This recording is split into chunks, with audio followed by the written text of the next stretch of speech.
This video contains spoilers from Steven Bomb 5, as it was mistakenly released early on Cartoon Network servers. So please, if you don't want to be spoiled, click off now. And if you've already watched this episode, when it gets released officially, watch it on TV. Watch it on Cartoon Network's website, support the show, buy merchandise, do something to support the show, to support the official release. Without further ado, let's get right into the video. Welcome back to Crystal Clear. I'm your host, Ostrich Vox, and today I wanted to talk about Lapis. And no, I don't think she's going to die, that's not what this video is about, but rather about the line that was said about her, and that will be all during the song. When stating all the uses of a gem, at least the gems under Blue Diamond's court, Yellow Diamond says, a lapis terraforms. And a lot of people are like, what does that mean? Now, the definition of terraforming is transforming a planet as to resemble the Earth, so that it can support human life. Now, obviously this has a slightly different meaning when it comes to a gem.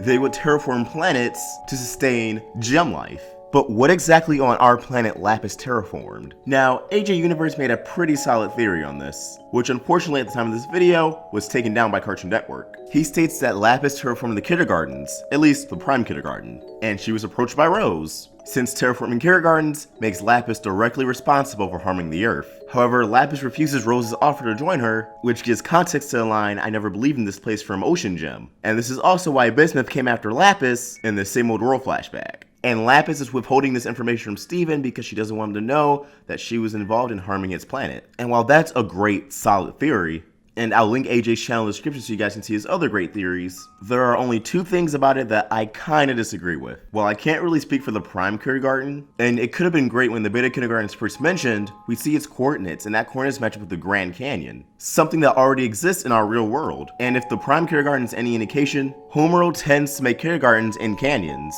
Now, the Grand Canyon isn't the only canyon on Earth.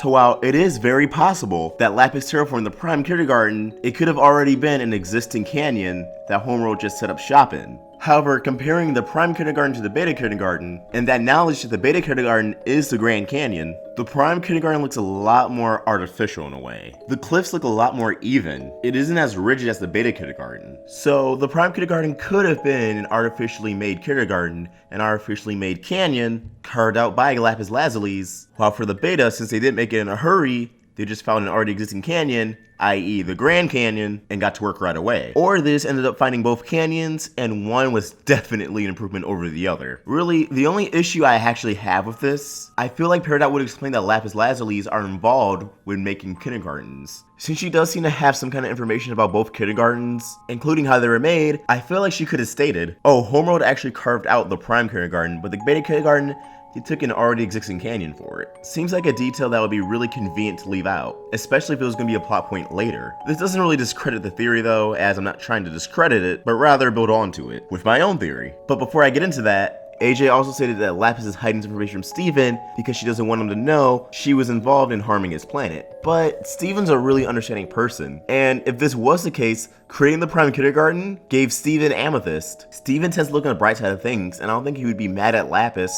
for doing her job, because he has reached an understanding that Homeworld gems are just doing their job. There are just those who go the extra mile, like the diamonds or Jasper. Now, something else I also see a lot of people talk about is the possibility of other lapis lazulis having control of other elements. I've seen Swaggy Thunder talk about this himself, and while that is a badass idea, going full Avatar for the Lapises, the show has already kind of discredited that. In the episode Barmates, Peridot states that lapis lazulis are partial to water and flying, insinuating that they can only use water. That's the only element that they can manipulate. So all that out of the way, what do I think Lapis terraformed? At least on Earth. Well, if terraforming is to sustain gem life, and Earth was Pink Diamond's colony, I believe Lapis helped terraform, but not build, just terraform, setting the foundations for multiple gem locations we've seen in the series, like the Lunar Sea Spire, the Galaxy Warp, the Sea Shrine, and especially Mask Island. Now, what do these all have in common? They're water-based. The Lunar Sea Spire was originally a freestanding tower in the middle of the ocean,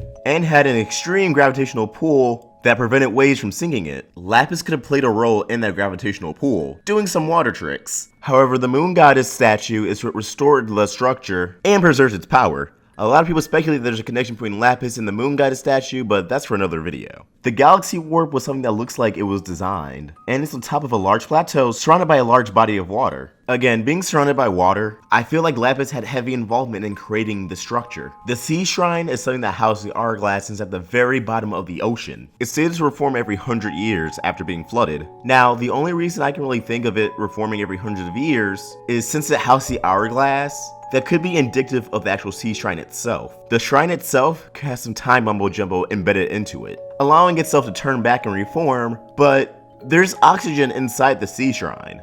How did it get there while being at the bottom of the ocean? Again, I believe this was a lapis lazuli's doing. Not sure if it was exactly our lapis or not, but with the water manipulation that the gem possesses, lapis lazulis could have been directly responsible for placing the Sea Shrine at the bottom of the ocean, originally smoothing out the surface around it, but as you can see in the episode Steven and Stevens, it grew back over time. The environment around it started growing, and the temple itself slowly eroded over time. And then there's Mask Island, something that I definitely think Lapis helped make. She definitely played a role in terraforming the Earth to make Mask Island. One look at Mask Island, you know that place is not natural. Not because of the giant waterfall, multiple lakes, or the beach, but because of the abundance of crystal clusters and geodes. It's inhabited by magical creatures, and has a warp pad on it. That alone indicates that gems came here often. Why do I think Lapis specifically helped terraform this? And why do I think this was a homeworld-made island? Well, the environment that they keep the humans in the human zoo strongly resembles Mask Island, and we know the human zoo was created by Pink Diamond. And once again, Mask Island is on Earth, which was her colony. Who was under Pink Diamond's court? Jasper. Who fused with Lapis? Jasper. And in the episode Super Watermelon Island, where does Malachite go? Mask Island. Yeah, it's pretty coincidental that the Watermelon Stevens also inhabited that place too, but I don't think it was coincidence that Malachite went there. Malachite's a highly unstable fusion, and it was constantly Lapis and Jasper fighting for control. However, it does seem that Malachite herself did have her own kind of subconscious, consisting of both Lapis and Jasper's memories. So Malachite took herself someplace that was familiar to both Jasper and Lapis, and that was Mask Island, a place that Lapis helped create, and a place that Jasper visited frequently while under Pink Diamond's court. Someplace that helped keep Malachite at bay. Yes, for plot's sake, Malachite just ended up there so the Watermelon Stevens could help battle, so Steven can find where Malachite is. But looking deeper into it, I wouldn't be surprised if this was the case. Now, Lapis still could have been approached by Rose, who admired the beauty of Mask Island or the Lunar Sea Spire, complimenting Lapis on a job well done, while still expressing her own concerns about the Earth. Lapis not seeing any real value in the planet, just seeing it as another planet to terraform, it's just another day in the life of her job. As for Bismuth targeting her and the same old world flashback, it's Bismuth. She definitely has a hate boner for homeworld gems. But these are just my thoughts, and I want to hear yours, so please comment down below. What do you think Lapis terraformed? And for those of you who saw AJ Universe's theory before it got taken down, do you believe that she helped terraform the kindergarten? Comment down below, let me know. And if you enjoyed this video, as always, please like and subscribe, it really helps us out. Follow us on social media, links to everything in the description down below. Awestruck Vox, signing out.